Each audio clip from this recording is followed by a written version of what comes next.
하나님께서 친히 이 시간 우리 가운데 말씀해 주시기를 원합니다. 에스겔을 통하여 이미 우리에게 보여주신 하나님 그 복음의 실제를 우리에게 허락해 주십시오. 하나님 아버지, 하나님의 말씀을 대언하게 하시고 하나님의 성령의 역사를 대언하는 하나님 바로 그 자리, 바로 그 순간 우리가 그 축복의 주인공이 될 수 있도록 은혜 베풀어 주옵소서.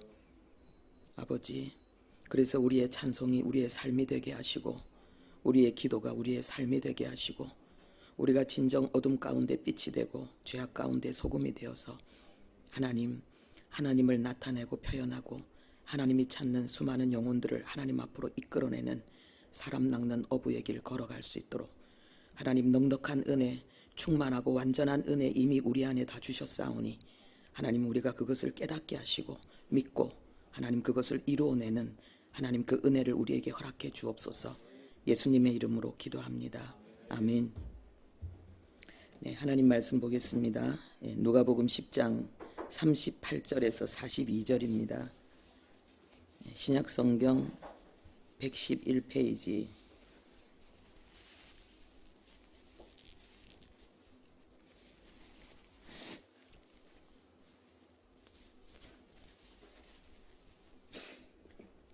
누가복음 10장 38절부터 42절까지 말씀 우리가 함께 합독하겠습니다.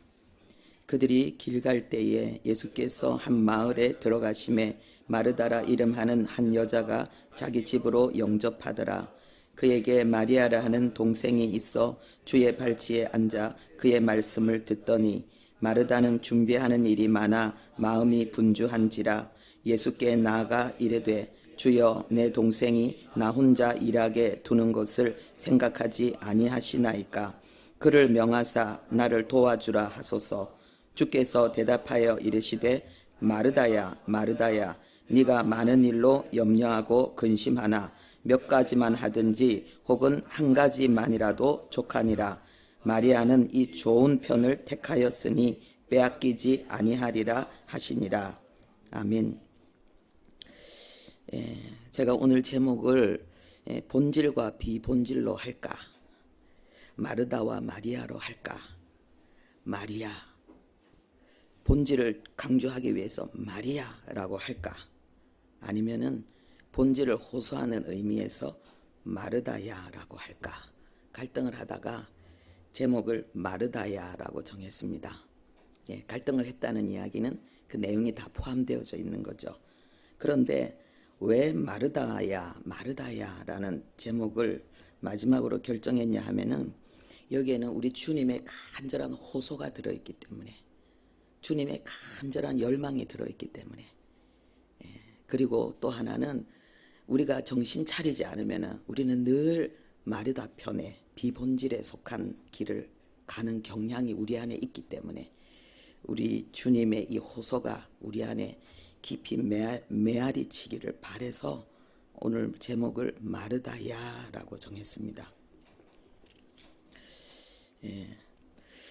제가 아침에 새벽 예배 마치고 2시간 기도는 아직 잘 안 돼서 그냥 하나님 앞에 앉아있고 엎드려 있기만 했는데 그리고는 제가 신방을 갔다 왔습니다. 그런데 신방 갔더니 목사님이 전에는 멀게만 느껴지는데 이제는 가깝게 느껴진다는 거죠. 그래서 제가 너무 감사했습니다. 이게 바로 멘토링 사역인데 제가 같이 앉아 있으면서 이제 저한테 궁금한 걸 질문하잖아요. 그래서 제 신앙에 대한 이야기도 하고 그리고 이제 또 질문에 대한 답도 하고 이제 이러다가 보니까 친밀하게 느껴진 거죠. 그래서 저는 목사에게 참 중요한 사역은 멘토링이라고 여깁니다. 하나님이 보내주신 영혼 한 사람 한 사람을 주님을 바라보는 사람으로 비본질이 아니라 본질에 충실하고 그래서 주님을 닮아가는 사람으로 신앙생활이 막연하고 힘들지 않고 너무 실질적이고 신나도록 하는 그 일을 저는 가장 중요하게 여깁니다. 그런데 이제 멘토링을 제가 할 수 있는 사람이 있고 할 수 없는 사람이 있어요. 저에게 원하는 사람은 할 수 있지만 원하지 않는 사람들에게는 할 수 없죠. 그래서 저는 저에게 그런 신앙의 상담을 하고 제 도움을 필요로 하는 사람을 너무나 소중하게 여깁니다.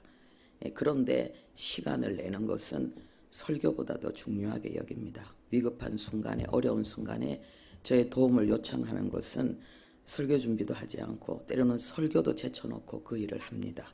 왜냐하면 수만 명의 무리보다 한 명의 제자가 중요하기 때문에, 그 한 명의 제자는 오직 본질에 충실한 사람, 오직 예수를 위해 살고 예수를 위해 죽는 그 한 사람. 제가 목사로 지나다가 죽을 때에 그런 사람 한 사람도 제자로 세워놓지 못하고 간다면 그 목회는 실패한 거죠. 우리 남편이 걱정이 돼서 저한테 전화를 했어요. 아주 고상하게 고민을 많이 했는가 봐요. 그래서 이렇게 말하면 좀 설득이 되겠다 싶어가지고, 목사가 설교에 그 단에 서는 게 중요하기 때문에 항상 그 컨디션을 잘 조절해서 가장 좋은 상태로 단에 설 수 있도록 해야 된다. 들어보니까 그럴듯하죠. 멋지죠. 그래서 제가 한마디로 뭐라고 이야기했냐면은, 목사의 주 무대는 설교단이 아니고 그 설교단 뒤에 삶이다. 그랬더니 그냥 아무 소리 안 하고 끊더라고요. 제가 그래서 끊는 거 보고 너무 감사했어요. 아, 통했구나. 깨달았구나. 야, 우리가 굉장히 영적으로 많이 연합돼 있구나. 제가 그걸 느끼면서 너무 기쁘고 감사했어요. 그러니까 하나님의 사람의 마음의 기쁨은 이거거든요. 어제 제가 새벽 예배를 못 드리고 이제 적어 놓은 거를 강도사님이 읽었는데, 사실은 힘들었을 거 읽는 게.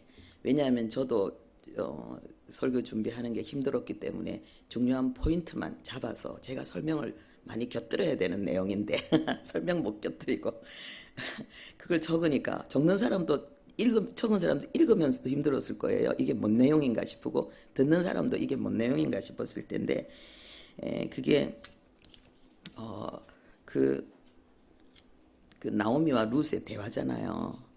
이 내용의 핵심이 뭐냐 하면은 영적인 대화를 이야기하는 거예요. 굉장한 고난 속에 있잖아요. 다른 사람이 볼 때는 정말 슬픔의 주인공들이잖아요. 저 가정에는 슬픔만 있을 것 같고 고통만 있을 것 같고 소망이 하나도 없을 것 같은 그 가정이잖아요. 그런데 그들은 그 속에서 천국을 누리고 있잖아요. 나오미와 룻이 누리는 천국. 그게 뭐냐 하면은 그 두 사람이 나누는 대화가 전부 하나님 이야기고 영적인 이야기잖아요. 내가 하나님께 맞았다. 그 이야기잖아요. 아니에요. 나는 그래도 어머님을 따라가고 어머님의 하나님을 나의 하나님으로 모실 거예요. 내 죽을 때까지 내가 이 맹세 지킬 거예요. 거기가 천국인 거예요. 그리고 나가서 어떻게 이삭 죽기를 하지? 그 예루살렘에서 최고 갑부였는데, 이름만 대도 다 아는 부자였는데, 제가 뻥치는 게 아니고 문법에 그게 나와 있어요. 나오미가 돌아왔을 때 성이 요동쳤다는 말은, 그게 아주 그 시민들의 마음이 걷잡을 수 없을 정도로, 누가 그것을 어떻게 할 수 없을 정도로 불같이 일어났다는 걸 이야기하거든요. 그만큼 사람들의 뇌리 속에 깊이 인식되어진 에비멜렉이라는 거예요. 부자, 유능한 사람. 그러면 거기는 신앙 공동체이기 때문에 하나님 잘 믿는 사람이잖아요. 그런 이 엘리멜렉의 그 부인, 원래 그러잖아요. 별 1개짜리 부인은 별 2개라고. 그러니까 그 나오미가 누린 영화가 얼마나 컸겠어요. 얼마나 목에 힘주고 잘난 체하고 다녔겠어요. 그런데 아주 비참하게 돌아와서 가장 가난한 자들이 하는 이삭 줍기에 며느리를 보내는데, 그 나오미가 나가는 거하고 똑같거든요. 그런데 거기에 대한 이야기하면서 거기서 일어난 이야기하는데 거기가 천국이에요. 여러분, 이게 하나님이 우리에게 주시는 복음의 능력이에요. 우리에게 어떤 문제가 정말 예수와 하나 된 사람, 본질에 충실한 그 영혼에게 부으시는 하나님의 은혜를, 그 기쁨을 결코 빼앗을 수 없습니다. 빼앗을 수 없습니다. 이게 천국이에요. 이게 심령 천국이고, 이런 사람이 두 사람만 모여도 그 가정은 가정 천국이 되는 거예요. 우리가 예수 믿고 하나님의 은혜 속에 있을 때 가정에서 여기가 천국이구나. 하나님의 임재와 하나님의 그 찬란한 영광을 가정에서 봐야 돼요. 가족들과의 대화 속에서, 그 기쁨 속에서 그걸 누려야 돼요. 교회도 마찬가지예요. 교회 안에서 어떤 일이 일어났을 때에, 그리고 어떤 일을 추진해 갈 때에 거기에서 서로 나오는 그 말들이, 그 고백들이 전부 영적인 게 돼야 돼. 그러면 이 교회에서 하나님의 이 영광이 나타나는 거예요. 이 교회가 하나님의 천국이 되는 거예요. 그럴 때 이 교회 오는 사람들이 바뀌는 거예요. 이때 어떤 일이 일어나느냐? 공생애의 역사가 일어나요. 저는 그걸 확신해요. 공생애의 역사가 뭡니까? 모든 병든 자가 다 치료받는 거예요. 모든 영혼이 다 구원받는 거예요. 하나님의 택한 모든 백성들, 갈급한 영혼이 주님 만나는 모든 영혼이 다 변화되어지는 거예요. 교회 왔는데 정말 주님을 거부하던 영혼들이 교회 들어올 때, 교회 오려고 생각할 때 이미 성령의 역사하는 거예요. 그게 라마나요시잖아요. 사울이 완전히 다윗을 죽이려고 사단에게 사로잡혀서 악의 충동에 의해서 완전히 미친 짓을 했는데, 라마나요시에 오니까 그 악한 영이 완전히 굴복되어지고 떠나가잖아요. 그러니까는 이 사울이 본래 영적인 사람이잖아요. 하나님을 알고 하나님의 은혜를 사랑하고 겸손하게 주님의 뜻을 따르던 사람이었잖아요. 나중에 문제가 생겨서 변질되어졌지만은 그 문제 이전에 그 중심에 깊은 그 사울 임금의 참된 그 영적인 모습이 드러나잖아요. 하나님은 그걸 보시는 거예요. 사울이 지옥 갔을까? 그렇게 생각하지 마세요. 사울은 실패한 그리스도인의 모형이에요. 사명에 실패한 자, 삶에 실패한 자의 모형이에요. 실패했다고 지옥 갔을까요? 예. 그게 하나님의 임재, 하나님의 거룩한 공동체들이 모인 곳에 역사하는 성령의 은혜예요. 우리가 그것을 만들어야 되는 거예요. 먼저 믿는 사람은 가정을 천국으로 만들어야 되고 교회를 천국으로 만들어야 돼요. 이게 본질이에요. 본질에 충실하면 그게 되어지는데, 오늘 우리가 지금 읽은 내용이, 이 내용의 핵심이 바로 비본질에서 본질로 방향을 바꾸라는 거예요. 비본질의 자리에서 떠나서 본질의 자리로 돌아오라는 주님의 간절한 호소입니다. 마르다라는 이름의 뜻은 숙녀예요. 숙녀. 그리고 마리아라는 이름의 뜻은요, 진동, 지진, 비틀거리다, 흔들거리다. 막 마음에 진동이 일어나고 막 발작이 일어나니까 막 정신이 막 혼미하니까 막 비틀거리는 거예요. 그런데 이게 마리아예요. 그런데 하나님은 마르다를 보고 본질에서 벗어나 있다고 책망하셨고, 마리아를 향해서 본질에 충실하다고 지금 칭찬하고 있는 거예요. 그러니까 사람 보는 눈하고 주님이 보시는 눈하고는 다른 거죠. 이 마르다와 마리아의 공통점이 뭡니까? 예수 공동체의 일원이 되어 있다는 것입니다. 그리고 예수님의 그 공생애의 사역에 지금 동참하고 협력하고 있다는 거예요. 예수님은 다닐 때 혼자 다니지 않고 무리가 많았어요. 제자들이 다 같이 움직였죠. 그래서 항상 예수님을 섬기는 여인들, 부자 여인들, 함께 동참하는 여인들이 있었어요. 그리고 예수님을 한번 초대하려고 하면은 뭐 식사도 뭐 한두 사람이 아니잖아요. 그런데 지금 마르다 집에 이 일이 일어나고 있다는 것은, 예수님이 사역하시다가 이게 마르다와 마리아 집은 베단이라 그래갖고 예루살렘 가까이 있거든요. 그러니까 예수님이 예루살렘에 일이 있어서 갈 때 올 때마다 항상 들렀다고 볼 수도 있어요. 그러니까는 굉장히 친밀한 주님의 동력자, 중요한 일꾼인 거예요. 그래서 예수님도 내 친구다, 마르다를 이야기할 때 내 친구 마르다, 나사로를 이야기할 때 내 친구 나사로, 이렇게 말씀하신 거예요. 그런데 또 이 마르다와 마리아의 공통점이 무엇입니까? 마르다 마리아에 대해서 사실은 상당히 많은 분량을 성경에 이야기하고 있는데 부모님 얘기가 안 나와요. 그죠? 지금 이 본문에도 안 나오는데 어디에도 나사로가 죽었는데, 죽음이라는 이 엄청난 사건을 주님이 다루시면서요, 부모님 이야기가 안 나와요. 그러면 이 두 분이 고아라는 이야기잖아요. 뭐 나이 들어서 조금 들어서 뭐 돌아가셨는지, 그래도 아직 젊은데 보면은, 그러면은 이것은 뭐냐 하면은 이 가족은, 마르다 마리아는 좀 특별한 어떤 고난, 그런 경험이 있는, 그런 숨은 비하인드 스토리가 있는 두 여인이 아닐까, 그렇게 예측해 볼 수 있습니다. 그런데 이 다른 점이 있어요. 다른 점이 뭐냐 하면은요, 지금 우리가 현장에서 지금 우리가 읽은 본문입니다. 그게 뭐냐 하면은 마음이 달랐어요. 중요한 순간에 마음이 달랐어요. 성경에 보니까 뭐라고 말했냐 하면은, 마르다의 마음이 분주한지라 이렇게 말하고 있습니다. 이 마음이 분주하다는 이 말은 굉장히 지금 마음이 복잡하고 어수선하다는 이야기를 하고 있는 거예요. 그 예수님도 지금 마르다의 마음 상태를 염려, 근심 이라면서 지금 마르다의 마음의 상태를 지금 짚어주고 계시잖아요. 그래서 지금 마리아는 아주 그냥 평온한 마음으로 주님의 말씀에 딱 집중하고, 지금 여러분들처럼. 그런데 이 마르다는 막 일로 분주한데, 마르다도 주님을 사랑하고 위하는 마음이고 마리아도 동일한 마음인데 마르다의 마음은 달랐다는 거예요. 이게 두 사람의 차이점이죠. 모습이 다르고 마음이 다른 거죠. 주님에 대한 태도가 다른 거죠. 이 두 사람의 다른 태도에 대해서 예수님이 정확하게 대답하고 있습니다. 우리가 가정에서나 교회에서나 우리의 삶에 있어서 우리가 하는 행동, 우리의 마음 자세에 대해서 정확한 하나님의 해답은 항상 있다는 걸 기억하십시오. 항상 옳거나 틀리거나 하다는 사실을 기억하십시오. 중간은 없어요. 그리고 그 기준의 잣대는 철저히 하나님의 판단이라는 것을 항상 기억하십시오.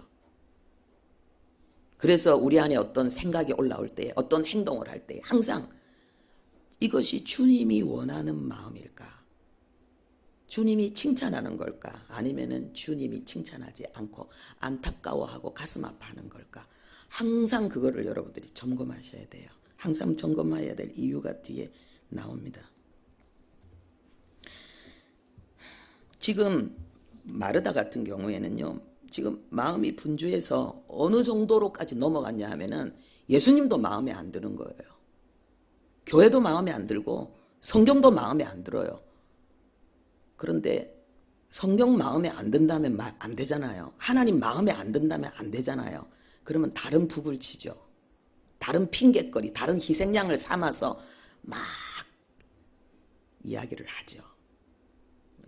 성경에 보면 항상 그렇게 나와요.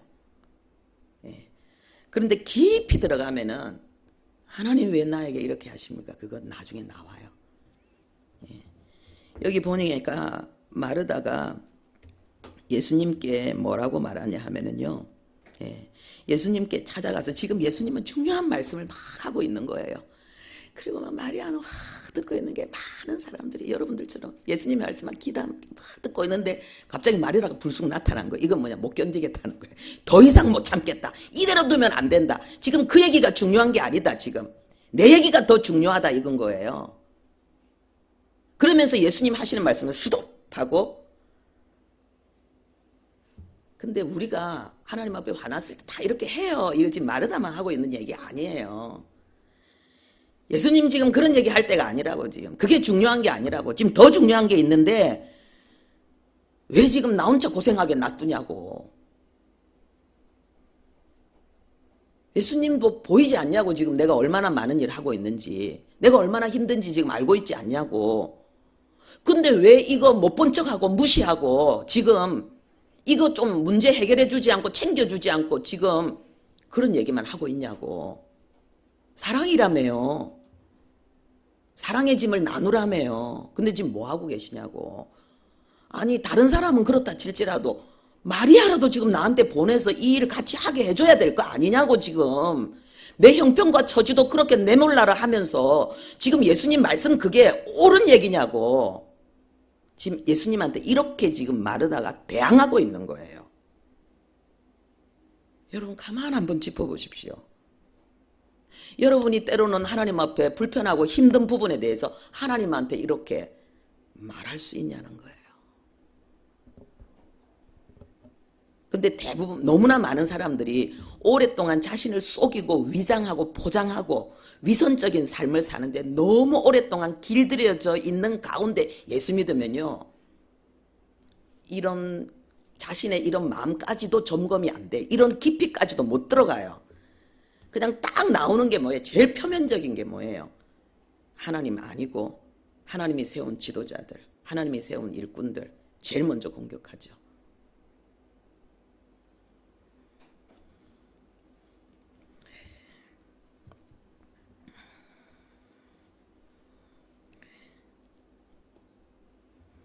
자, 보세요. 예수님의 대답은 뭐냐? 적게 해도 되는데, 한 가지만 해도 되는데. 이게 예수님의 답이에요. 이게 예수님의 답이에요. 이 무서운 이야기예요. 내가 원하는 것은 한 가지만이라도 되는 건데 네가 왜 여러 가지 하면서 지금 나를 비난하고 공격하느냐, 이 말이에요. 예수님이. 하나님이 우리에게 야, 성경을 통해서 너 좀 만나고 싶다. 나 기도를 통해서 너 좀 만나고 싶다 하는데 우리는 뭐라고 이야기합니까? 내가 지금 하나님을 위해서 얼마나 많은 일을 하고 있는데 내가 지금 기도할 시간이 어디 있어요? 내가 지금 성경 볼 시간이 어디 있어요? 뭐 그런 것까지 나한테 요구하지 마세요. 내가 지금 주님을 위해서 얼마나 많은 일을 하고 있는데 마르다 아닙니까? 주님은 그렇게 많은 일 내가 원하는 거 아닌데 차라리 한 가지만 하면 되는데 나는 네가 한 가지만이라도 하고 그냥 차라리 한 가지 하고 지금 내 말 들었으면 좋겠다. 주님이 이거 말씀하고 계신 거죠. 그러면서 주님은 마리아의 선택은 옳은 거기 때문에 터치하지 말라는 거예요. 마리아를 바꾸려고 하지 말고 네가 변해야 된다고 지금 주님이 말씀하고 있는 거예요. 그러면 여기에서 본질과 비본질을 한번 생각해 봅시다. 음식은 비본질이고 말씀 듣는 것은 본질입니까? 음식 만드는 거, 주님을 위해서, 주님의 공동체를 위해서 땀 흘려 수고하면서 음식 만드는 거는 비본질이고, 그럼 주님의 말씀 듣는 것은 본질입니까? 그 얘기가 아니죠. 예수님이 본질인 거예요. 지금 마르다는 뭐 했느냐? 일 때문에 예수님을 놓친 거예요. 그렇잖아요. 예수님에게 불만이 생긴 거잖아요. 그리고 예수님의 말씀도 듣기 싫은 거예요. 예수님의 말씀이 중요하게 여겨지지 않은 거예요. 자기 생각이 더 중요한 거예요. 주님의 뜻이 본질인 거예요. 순간순간에 주님의 뜻이 본질인 거예요. 우리 교회에 음식을 이렇게 굉장히 중요하게 여길 때가 있어요. 음식 많이 해라고. 음식이 본질이 아니었죠. 그 음식을 먹는 아이들이 본질인 거죠. 그 아이들을 사랑하고 섬기는 것이 본질인 거죠. 어느 날 제가 꿈을 꿨어요. 그 일을 하고 있을 때에. 제가 꿈을 꿨는데 우리 교회 성도들이 꽉 찬 거예요. 그래서 제가 설교하기 위해서 딱 섰는데 이빨을 닦고 와야 되겠다. 이렇게 생각하고 이렇게 돌아서 나갔어요. 돌아서 나갔으면 이빨을 닦으려면 세면대로 가야 돼. 내가 저 뒤쪽으로 가는 거예요. 그랬는데 우리 아이들 있잖아요. 우리 그때 막 이게 아이들 신발이 막 뒤집어져 있고 뒤집어 있고 바로 돼 있고 막 엉망진창으로 막 돼 있어요. 그랬잖아요. 그때 우리 아이들 같이 있을 때에. 근데 거기에 전부 이 신발이 물 속에 잠겨 있는 거예요. 근데 그 물이 흠도 없고 티도 없이 너무나 깨끗한 거예요. 그야말로 청아한 물인 거예요. 그런데 이제 나는 이제 이빨을 닦아야 되니까 세면대를 찾았는데 이제 그때 이제 세면대가 그쪽으로 이제 있어서 딱 보니까는요, 세면대에 이 수도 꼭지가 없어요. 수도 꼭지가. 수도 꼭지가 어디 갔지 보니까 수도 꼭지가 어디 있냐 하면은 우리 아이들 신발 있는 데 있잖아요. 그 물 속에 거기에 수도 꼭지가 딱 올라 있는 게 약간 올라와서 딱 거기 있는 거예요. 그래서 제가 그때 그 꿈을 통해서 제가 느낀 게 있었어요. 하나님이 이 사역을 오래 하기를 원하지 않는구나. 지금은 내가 이 삶하고 막 우비합의하고 우리 태규 전도사님하고 막 애들하고 계속 같이 지내고 뭐 그때 여기서 아예 잤어요. 애들 잘 데가 없어갖고 여기서 같이 자고 뭐 뒹굴고 막 그랬는데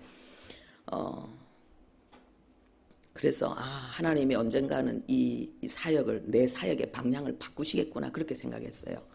근데 그게 쉽습니까? 바꿨죠. 그런데 바꿨죠. 근데 그 변화하는 과정에서 왜 목사님이 이랬다 저랬다 하냐. 전에는 밥이 중요하다 하더만은 이제는 왜 안 중요하다. 그때는 주님이 그걸 원하셨으니까 그게 중요한 거고, 지금은 주님이 그걸 원하지 않으면 그건 안 중요한 거예요. 본질과 비본질은 바로 그런 거예요. 주님이 원하시는 그게 본질인 거예요. 여기에요. 이 마르다가 마음이 분주하다 그랬거든요. 주님을 놓치니까, 본질을 놓치니까 마음이 분주한 거예요. 근데 이 마음이 분주하다는 이 말의 뜻이, 원뜻이 뭐냐 하면은요, 뭐뭇에 대해서 칼을 뽑다라는 뜻이에요. 뭐뭇에 대해서 칼을 뽑다. 일에 주님을 놓치고 비본질에 일의 마음이 뺏기, 일이 나쁜 것이 아닌데 주님을 놓친 일을 하고 있으니까, 일 때문에 주님을 놓치니까 마음에서 뭐가 나와요? 칼이 나오는 거예요.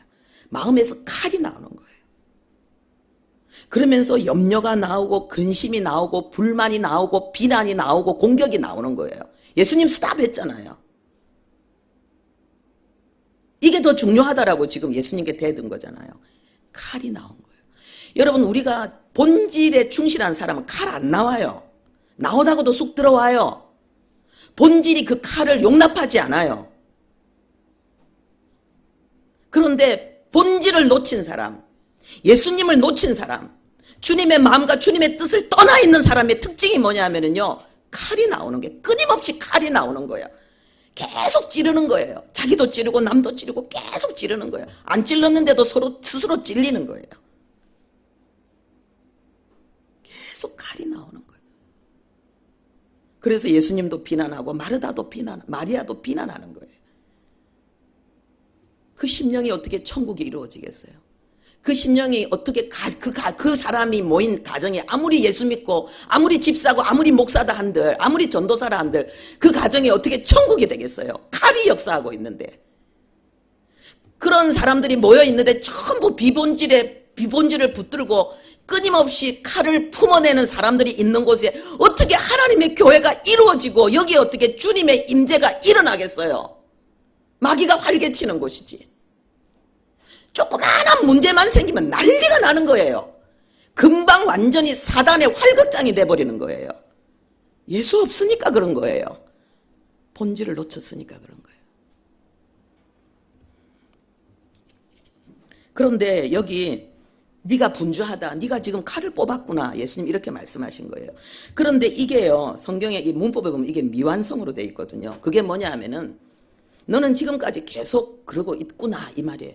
너 왜 맨날 그러냐 마르다야. 지난번에 그러더니 지금 또 그러네 이 말이에요. 그런데 너무나도 다행스러운 건 이게 수동태로 되어 있어요. 이 말은 뭐냐 하면은, 주님이 말씀하실 때는 그 어조와 그 분위기가 그랬는데 이것을 번역하니까 이게 그게 정확하게 전달이 안 되는 거예요. 그런데 문법 속에는 그게 들어있는 거예요. 그러니까는 유대인들은 이 내용을 그때 그 당시에 있는 사람 이 내용을 그만큼 이해하고 전달했다는 거죠. 수동태란 이야기는 뭐냐면요, 지금 마르다의 본심이 아니라는 거예요.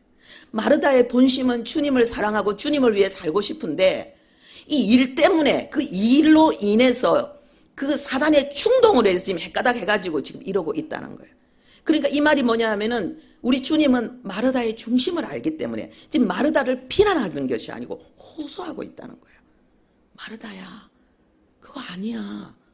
정신 차려. 너 나 주님 사랑하잖아. 너 나 사랑하잖아. 나를 위해 살고 싶잖아. 그럼 그렇게 하면 안 돼. 이 주님의 애절한 호소가 이 안에 들어있는 거예요. 주님은 주님의 제자들의 실수와 잘못에 대해서 항상 주님은 이런 태도죠. 베드로가 예수님 부인할 거 알았어요. 그 잘못이, 그 가능성이 끊임없이 베드로 속에 있었고 그때뿐이었겠습니까?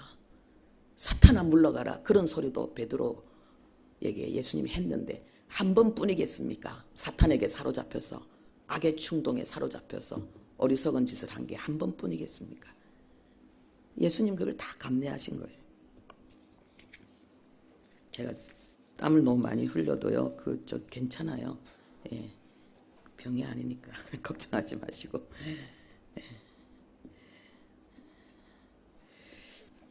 그런데 지금 이 내용이, 이 본질과 비본질에 대한 내용이 얼마나 중요하냐 하면은요, 이 누가복음 10장 전부가 이 얘기를 다 하고 있어요. 첫 번째로 보면은 70인 제자를 전도해서 보내고 그들이 가서 일어난 놀라운 역사에 대해서 돌아와서 예수님 말씀하신 대로 정말 귀신이 쫓아나고 쫓겨나고 병든 자가 고침받고, 우리가 예수님에 대해서 막 이야기하니까 사람들이 놀래면서 우리 이야기를 막 받아들이고 마음을 같이 하고 다음에 주님 오시면 다 만나기로 했어요. 이들을 보내서 이렇게 하고 그 다음에 주님 쫙 나타났거든요. 거의 이런 식으로 주님이 일하셨거든요. 근데 이 부분에 대해서 예수님 되게 자세히 이야기하시면서, 그러면서 예수님이 중요하게 내놓은 이야기가 있습니다. 우리 빨간 글 주로 보기로 했으니까 수요일 날 우리 함께 읽어보겠습니다. 누가복음 10장 앞에 18절에서 20절, 거기 빨간 걸로 된 것만 우리 한번 읽어봅시다. 18절에서 20절까지. 사탄이 하늘로부터 번개같이 떨어지는 것을 내가 보았노라. 내가 너희에게 뱀과 정갈을 밟으며 원수의 모든 능력을 제어할 권능을 주었으니 너희를 해할 자가 결코 없으리라. 그러나 귀신들이 너희에게 항복하는 것으로 기뻐하지 말고 너희 이름이 하늘에 기록된 것으로 기뻐하라. 아멘. 사탄이 떨어지는 건 나 봤다. 그런데 결론은 뭐예요? 칭찬이 아니고 좀 책망이 들어가 있는 거죠. 그러나라는 말이 있기 때문에 우리가 성경에서 그러나라는 단어가 나오면 좀 정신을 차리고 읽어야 돼요. 귀신들이 항복하는 것으로 기뻐하지 말고 네 이름이 하늘에 기록된 것으로 기뻐하라. 이게 뭐냐면 네가 지금 본질을 놓쳤구나 이 말이에요. 네가 지금 하나님을 놓치고 네가 지금 비본질의 마음이 빼앗겼구나 이 말이에요. 왜 그렇습니까? 전도의 결과를 보고 너무 흥분해버린 거예요. 너무 자기 도취에 빠져버린 거예요.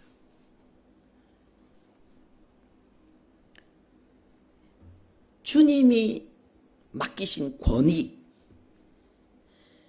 그리고 주의 성령께서 함께 하신 그 놀라운 하나님의 은혜의 역사에 대해서요, 귀하게 쓰임 받았잖아요. 그런데 쓰임 받은 그것 때문에 비본질의 덫에 덜컥 걸려버린 거예요.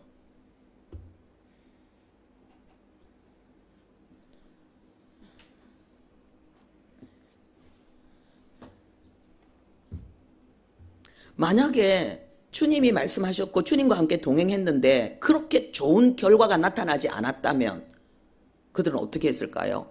실망했겠죠. 낙심했겠죠. 주님 뭐 말씀하셨는데 뭐 제대로 안 되고 주님이 틀렸나, 내가 말씀을 잘못 들었나, 우리는 이렇게 생각했죠. 근데 그때 직접 들었으니까. 지금 하나님이, 예수님이 이들에게 지적하는 게 뭐냐면 이들이 기뻐하고 그리고 반대로 안 됐을 때에, 이들의 기쁨은 반대로 안 됐을 때의 실망이거든요. 이게 뭐냐면은 지금 이 사람들이 이 모든 반응, 이 모든 기쁨, 이것의 근거, 뿌리가 뭔지를 주님이 지적하고 있는 거예요.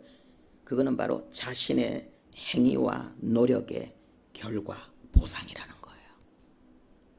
거기 뭐가 없어요? 하나님이 없어요. 거기 예수님이 없어요.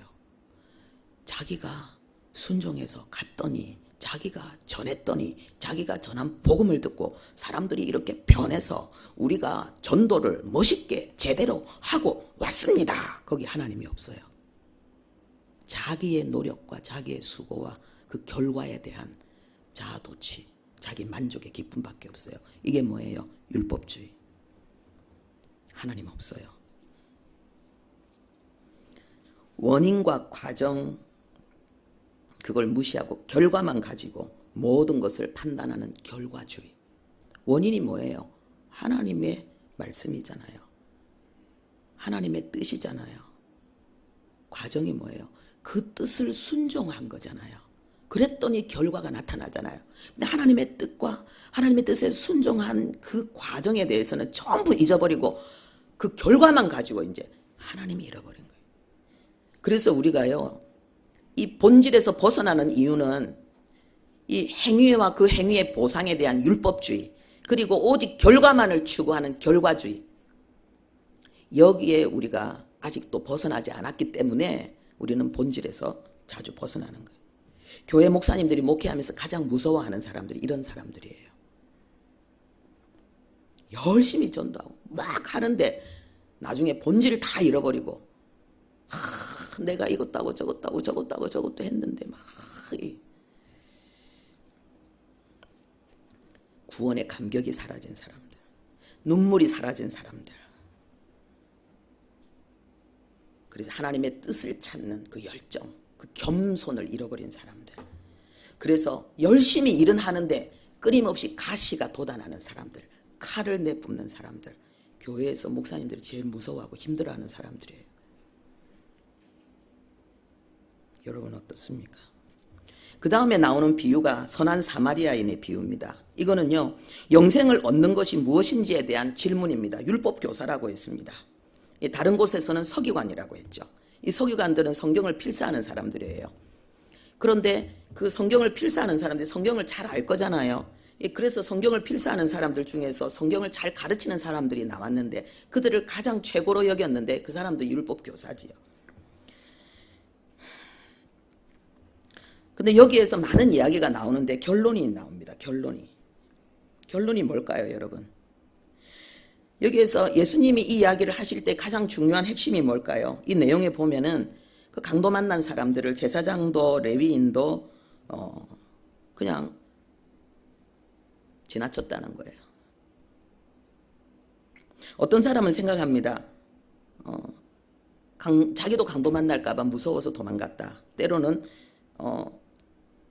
만약에 그 사람이 죽은 사람이라면 죽은 사람을 만지면 부정하잖아요. 그러면 정결 기간을 또 이렇게 보내야 되기 때문에 만약에 이 사람이 예루살렘에 올라가는 사람이었다면 자기가 예루살렘에 올라갈 때 뭐 제사를 지내거나 뭐 자기가 중요한 일이 있을 건데 시체를 만져서 부정하게 되면 그걸 못하게 되잖아요. 그런 이유도 있을 것이다 이렇게 볼 수 있는데, 근데 후자는 아니에요. 왜냐하면은 여기 우리가 여기 성경에 보면은요, 예수님이 직접 말씀하실 때에 이 31절 보면은요, 우리 함께 읽겠습니다. 빨간 글이니까. 마침 한 제사장이 그 길로 내려가다가 그를 보고 피하여 지나가고, 32절도 있겠습니다. 또 이와 같이 한 레위인도 그곳에 이르러 그를 보고 피하여 지나가되, 여기서 그를 보고 피하여 똑같이 나오잖아요. 그리고 지나가고. 근데 이 보고 했을 때 이 본다는 말이 단순히 멀리서 보는 걸 이야기하는 거 아니에요. 이거는 에이도라 그래가지고요, 이거는 경험하고 관찰하고 그리고 아는 걸 이야기하는 거예요. 이 사람이 죽지 않고 살아있다는 걸 알아요. 그러면은 뭘 생각했을까요? 여기 지금 사랑에 대한 이야기를 하고 있는데, 멀리 있는 사람들은 이 사람이 시체인지 아니면은 그냥 고통에 신음하는 자인지 분간을 못하겠죠. 자기는 알죠. 자기 걸 희생해야 되잖아요. 자기 시간을 줘야 되고, 그리고 그 사람을 위해서 자기가 가지고 있던 걸 다 줘야 돼요. 그 여기 선한 사마리아인은 자기가 기름과 포도주를 상처에 붓고 싸매고 이 사람을 짐승에 태워서 여관으로 데려가고, 그리고는 그 후까지 다시 돌아와서 그 사람에게 더 뭔가 필요했다면 내가 갚겠다. 그러니까 자기의 많은 걸 희생하고 거기에 헌신하고 거기에 수고를 다 쏟아야 되는 거예요. 올라가는 이유, 내려가는 이유 다 없애고 오직 이 사람을 위해서 자기가 최선을 다해야 되는 거예요. 얼마나 수고와 번거로움과 희생이 필요한 거예요. 섬김이 필요한 거예요. 못한다는 거예요. 그런데 이거 못하면 구원 못 받는다라고 지금 얘기하신 거예요, 예수님이. 왜? 이 사람이 그걸 물었으니까. 내가 어떻게 하면 구원 얻겠습니까? 했으니까. 성경에 뭐라고 해놨는데, 그러니까 뭐 하나님 사랑하고 이웃 사랑하면 된다 그랬죠. 맞으니까 니 그렇게 살아 그랬어요. 근데 이 사람이 너무 교만이 충만해갖고 그냥 돌아갔으면 여기서 끝났을 텐데, 그럼 내 의시 누군데요? 이렇게 물은 거예요. 그래서 예수님이 다시 쫙 설명한 거예요. 예. 물론 이 사마리아 여인, 강도 만난 사람, 강도 만난 사람 우리고 이 선한 사마리아인은 예수님이죠. 그런데 여기서 말하는 핵심은 그게 아니잖아요. 여기서 말하는 진짜 핵심은 뭡니까? 가서 너도 이와 같이 하라입니다. 37절에 나왔잖아요. 이게 핵심인 거예요. 우리는 이 말씀대로 가서 너도 이와 같이 하라는 말씀이 너무 부담되니까 이 말씀 제끼고 여기서 강도 만난 사람 우리 그리스도인이야. 이 선한 사마리아는 예수님이야. 그게 틀린 말은 아니에요. 그런데 여기서 말하는 가장 중요한 거는 너도 이렇게 해라는 거예요. 그러면 지금 여기 이 말은 뭡니까?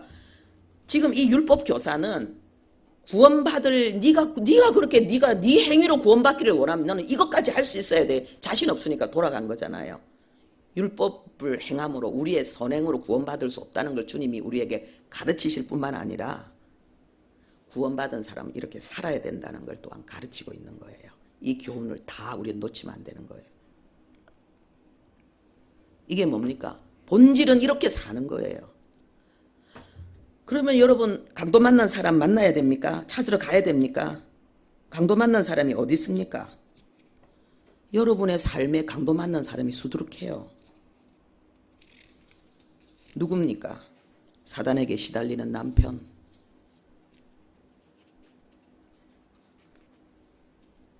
오래전에 받은 깊은 마음의 상처가 트라우마가 되어서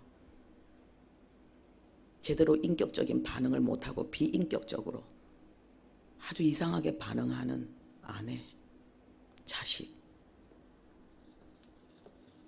주님 사랑으로 교회는 나왔지만은 하나님의 은혜는 받고 있지만은 아직까지 그 상처가 치유 안 되어서 많은 어려움을 겪고 있는 교우들. 누구예요? 마리아 같은 여인. 마리아는 우리가 마리아의 이름 뜻이 그거잖아요. 마리아, 충동, 진동, 지진, 비틀거리다, 흔들리다. 사람들의 눈에 볼 때는 마르다는 숙녀, 이 숙녀란 말은 품이 있고 유능하고 고상하고 뭔가 있음직하고 배움직하고 가까이 하면은 도움이 될 만한 멋진 여인이죠. 마르다가 그랬다는 거예요. 그렇기 때문에 예수님이 그만큼 생명만큼 절박하지 않아요. 그런데 마리아는 뭐예요? 언니처럼 유능하지 못해. 뭔가 마리아는 뭔가 더 깊은 상처가 있고 뭔가 더 깊은 아픔이 있고 그래서 이 정신도 이 마음도 자주 흔들리고 모습이 자주 비틀거리고 부족한 부분이 있는 거예요. 그렇기 때문에 이 예수님이 하시는 말씀 하나하나가 마르다에게는 도움이 되지만 마리아에게는 생명인 거예요. 누가 하나님의 일꾼이 되는가? 예수가 생명인 사람. 그러면 누가 하나님의 일꾼이 되는가? 예수가 생명인 만큼 고통과 아픔과 깊은 눌림과 괴로움 속에 신음하던 그 사람. 누가 하나님의 사람이 되는가? 세상에 아무 소망이 없다는 것을, 인생 가운데는 기대할 것이 없다는 것을, 육신의 삶은 단지 그냥 피었다 지는 꽃과 같이 헛되다는 것을 그 영혼 깊이 깨달은 사람. 그 사람은 예수가 생명이 되는 거예요. 하나님의 말씀이 생명이 되는 거예요. 내가 살아보니까 내 뜻대로 안 되더라. 내 생각대로 안 되더라. 내가 힘껏 노력해봤는데 이러면 될 것 같고 저러면 될 것 같고 그렇게 해봤는데 안 되더라. 나는 더 이상 나를 믿을 수가 없다. 나는 더 이상 내 생각을 믿을 수가 없다. 내 인생의 가장 무서운 적은 다른 사람이 아니고 바로 나다. 이걸 깨달은 사람. 남이 아니라 내가 무서운 사람. 내가 나를 속였으니까. 내가 나를 망하게 했으니까. 내가 나를 엉뚱한 길로 질질 끌고 갔으니까. 그런 사람. 그런 사람은 예수가 생명이 되는 거예요.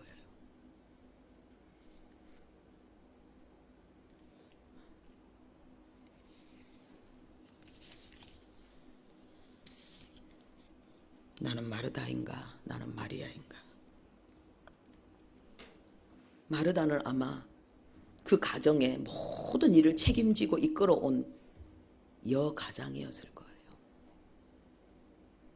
혼자 수많은 일을 해낸 사람이었을 거예요. 하나님은 그것을 나쁘다고 하지 않습니다. 그런데 중요한 것은 그것 때문에 그의 마음이 너무 높아져 버린 거예요. 주님보다 높아져 버린 거예요.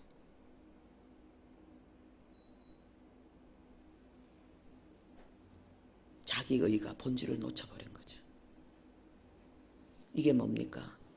우리가 주님 안에서, 그리고 우리가 인간적으로 선하다고 하는 많은 일들은 풀이고 꽃입니다. 그것은 잎이고 꽃입니다. 잎이 무성하면은 너무너무 건강한 나무이니까 좋은 열매를 맺을 것 같죠. 꽃이 아름답게 피면은 좋은 열매를 맺을 것 같죠. 사람들은 그것이 열매인 것처럼 착각합니다. 하나님이 원하는 것은 열매입니다. 잎이 무성했다면, 꽃이 아름다웠다면 열매도 토질토질해야지.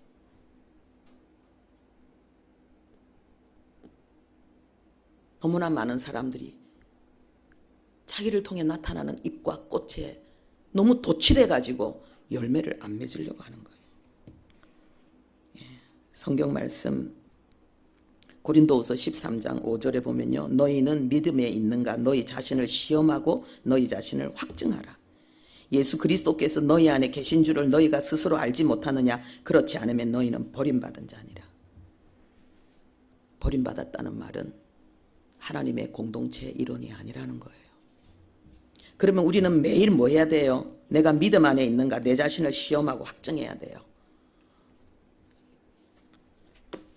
여러분 자신을 시험하고 확증하시겠습니까? 여기서 이 시험하고 이 말은 테스트한다는 말이에요. 예.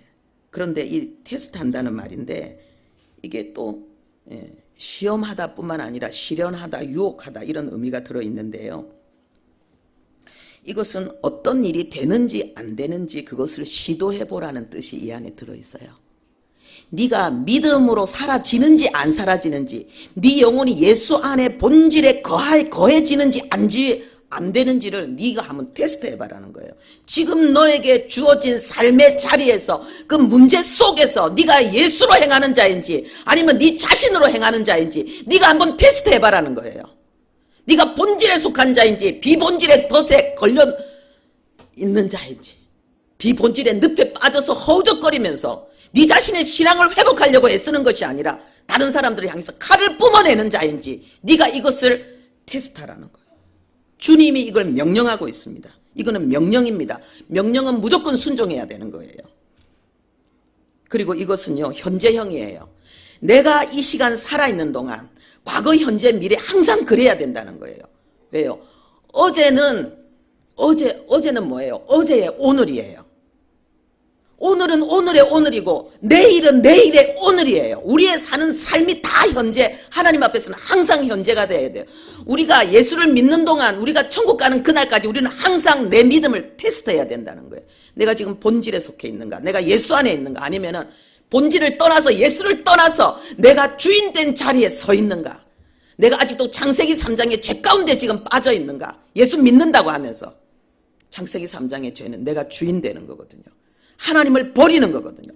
하나님을 마음에 두기를 싫어하는 거거든요. 네가 예수 공동체에 속했다면 돌아오라는 거예요. 회개하라는 거예요.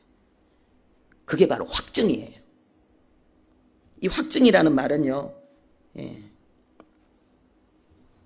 시험으로 알아내다, 증명된 것으로 받아들이다, 인정하다, 시인하다 이런 뜻이에요. 네가 예수 공동체 안에 있다는 사실을 네가 회개함으로 증명해내라 이 말이에요. 여러분, 그 많은 사람들 앞에서 그 마르다의 가정에 주님 모셨는데, 그리고 마르다가 예수님을 위해서 그렇게 많은 일을 하고 있는데 그 한마디 했다고 예수님으로부터 지금 엄한 책망을 들은 거예요. 공개적으로. 여러분, 공개적으로 이야기하면 공개적으로 책망을 듣는 거예요. 그래서 교회 공동체 안에서 공개적으로 이야기할 땐 조심해야 돼요. 근데 사적으로 이야기하는 것도 조심해야 돼요. 예수 안에 본질로 말해야 돼요. 그러면 목사님 교회 생활하기 너무 두렵지 않습니까? 너무 부담스럽지 않습니까?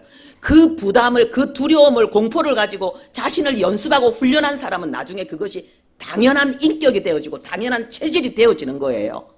근데 부담스럽고 힘들고 어렵다고 그 과정을 해내지 않는 사람은 평생 어린아이처럼 살고 나중에는 부끄러운 구원받고 아니면은 복음의 본질이 아닌 자리에 있을 수도 있잖아요. 가장 중요한 것은 우리가 나중에 주님 앞에 서는 거잖아요. 그리고 주님으로부터 환영받는 거잖아요. 그 신앙생활이 가장 중요한 거잖아요.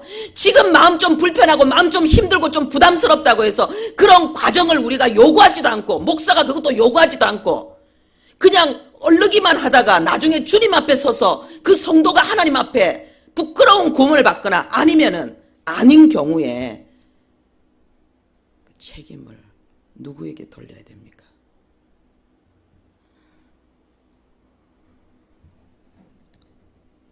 여러분, 마르다가 예수님에게 그 책망 들었을 때 얼마나 부끄러웠을까요? 공개적으로. 예수님이 설교하는데 대들었다가 설교 중에 지금 혼난 거나 똑같은 거예요. 얼마나 창피했을까요? 얼마나 가슴 아프고 얼마나 무너졌을까요? 그런데 예수님은 얼마나 간절했을까요? 그리고 이게 한 번, 두 번이었을까요? 성경에 보면은요, 한 번, 두 번이 아니에요. 네가 지금까지 해왔던 태도를 오늘도 또 하는구나. 이게 들어있어요. 마르다는 회개했을까요? 여러분은 어떻게 하시겠습니까? 기도하겠습니다. 하나님 아버지, 내가 본질에 예수 안에 살고 있습니까? 내가 예수님을 사랑하고 예수님을 믿고 내가 예수님을 위해 산다고 하는데 정말 그렇습니까? 오늘 이 말씀을 거울 삼아서 내가 예수 안에 있는지 아니면 예수 밖에 있는지 점검하게 하시고 주님의 애절한 호소를 듣고 돌이키는 자들 되게 해주시고 그래서 그 소원대로 갈망대로 하나님 앞에 귀하게 쓰임받는 종들 되게 해 주옵소서. 예수님의 이름으로 기도합니다. 아멘.